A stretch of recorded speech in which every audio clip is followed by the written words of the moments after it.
To understand the background to the Ephraim movement, we have to look to the biblical story of Joseph and his brothers. Joseph was particularly gifted. Joseph is called the Tzaddik, the righteous one. And his brothers were envious of his great powers, and they hated him and they sold him into slavery. And this had to be because Joseph went to Egypt to prepare the way for his brothers to go into exile and to come forth from exile. It was with Joseph's bones that Israel crossed the Red Sea to Sinai to receive the Torah. And all of this is a sign of what was to be in years to come.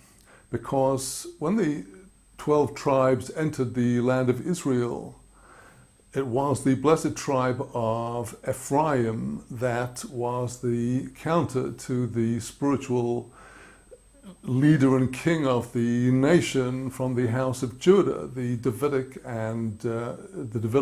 dynasty.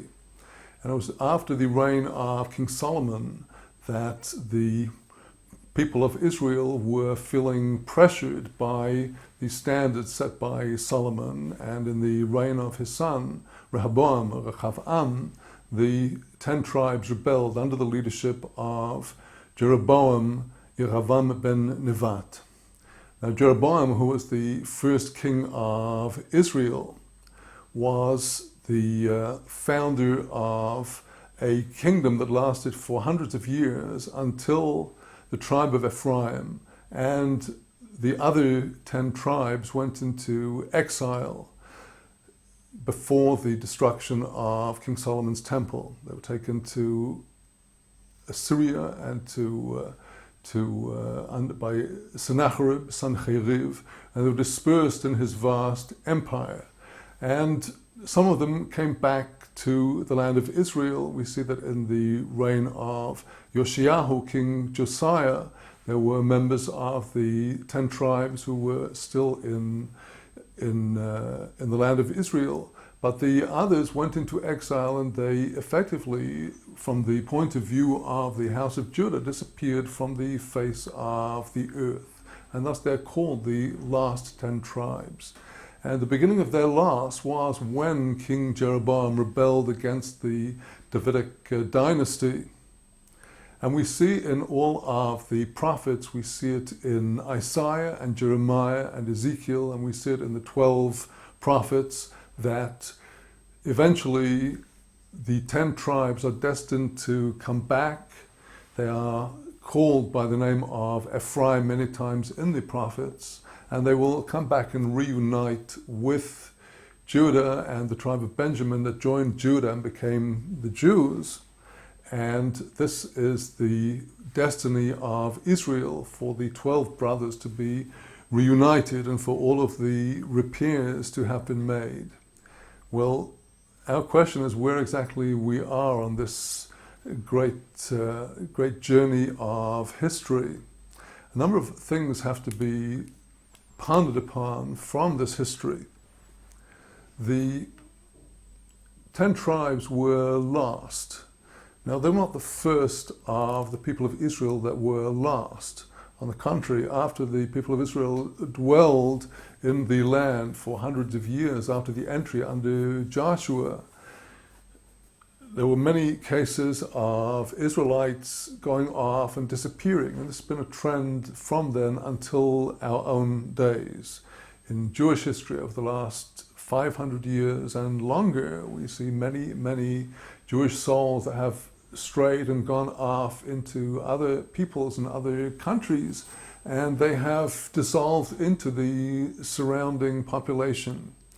And what this means is that there are potentially millions and millions of people who are biologically descended from the last 10 tribes. It's the prophet Hosea, who more than any of the prophets addresses specifically the split between Ephraim and the 10 tribes and the tribe of Judah. Hosea was living in the reign of King Uzziah, who was some generations before King Hezekiah, and several generations before the destruction of King Solomon's temple. It was already in his time that Hosea got up 2 generations before the exile of the 10 tribes. And he was already prophesying that the 10 tribes would go into a bitter exile where their whole attachment to the people of Israel would disappear. In the mashal, the parable that is told at the beginning of Hosea, when he is told to marry an unfaithful woman, which is a paradigm for God marrying the people of Israel, he is told that the woman must call her children by names that signify the loss of Israelite identity from the 10 tribes. They will be called Lo Ami, not my people. They will be called Lo Ruchama, not beloved, rejected, and condemned to a terrible exile that follows the pattern, indeed even more severely, of the exile in Egypt. In the exile in Egypt, the children of Israel maintained their identity. But here, through the wheels of the divine Gilgul, the divine wheel of incarnation, reincarnation of souls in different places, in different peoples, until they will all gradually be repaired and reunited. In this Gilgul, there are potentially millions and millions of sparks of souls of Israelites that are incarnated in people that have no knowledge from their families of the essence of the Torah, but who are governed by a compelling yearning of their soul to draw back to Israel. Rabbi Nachman of Breslov discusses the souls of Israel as they are dispersed among the nations in various places.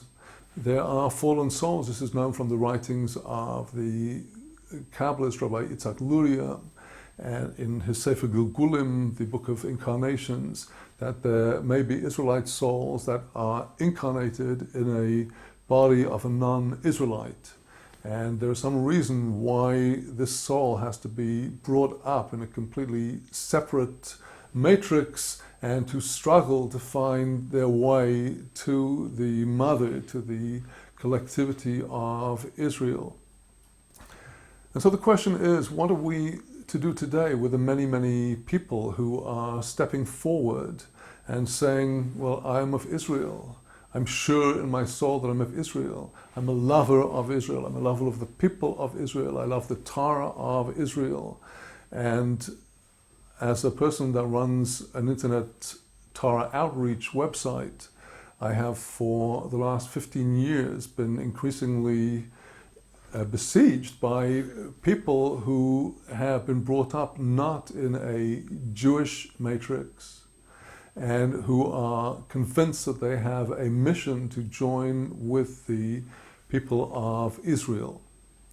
Well, now, according to Torah law, there are several different categories of people who are attached to Israel. This is something that of great interest to people who are familiar with Christianity, because in Christian belief, Jesus was seen as somebody who was sent to speak to the lost souls of Israel wherever they are. And he was giving a message that was far more easy to digest and assimilate and receive than many of what until today we would perceive as the strict and stringent authorities of the Jewish religion. And we find that many of the people who are responding to the Torah of Israel today, who are coming to us, are particularly coming from the direction of our Christian brothers and sisters. And it's very important to address what is the meaning of this, and how is Judah represented by the recipients of the tradition of the Torah with its rabbinic elaboration. How are we to respond to this great arousal of souls? And this is something of very great importance to all of us, because Today we see that the world is in a state of war. Not only of military war, there's military build-ups and actual military wars, and there's clandestine wars, there's proxy wars, but there's also the war on the level of culture, the war in the level of belief, the war between secularism and scientificism and many other modern brands of ideology against traditional faith, against belief in the divine, against belief in God, against belief in the Bible. So in a time of war, it's very important to people to know who are on which side. And in the Jewish people needs to ask seriously, who are these people who in some cases are willing to come to the land of Israel and to defend the land of Israel against the many physical enemies who are trying to attack Jewish people in the land of Israel? What is the meaning of this phenomenon?